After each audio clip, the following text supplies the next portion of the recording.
भगवान् ऋषिः नारायणो देवता अनुष्टुप् छन्दः श्रीशालिग्रामस्तोत्रमन्त्रजपे विनियोगः।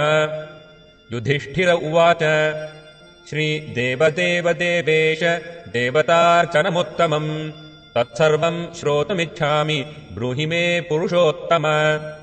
श्रीभगवानुवाच गण्डक्याम् चोत्तरे तीरे गिरिराजस्य दक्षिणे 10 योजनविस्तीर्णा महाक्षेत्रवसुन्धरा।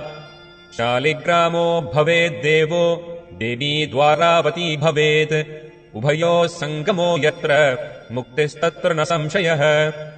शालिग्रामशिला यत्र यत्र द्वारावती शिला उभयोः सङ्गमो यत्र मुक्तिस्तत्र न संशयः। आजन्मकृतपापानाम् प्रायश्चित्तम् य इच्छति शालिग्रामशिलावारि पापहारि नमोऽस्तु ते। अकालमृत्युहरणम् सर्वव्याधिविनाशनम् विष्णोः पादोदकम् पीत्वा शिरसा धारयाम्यहम्।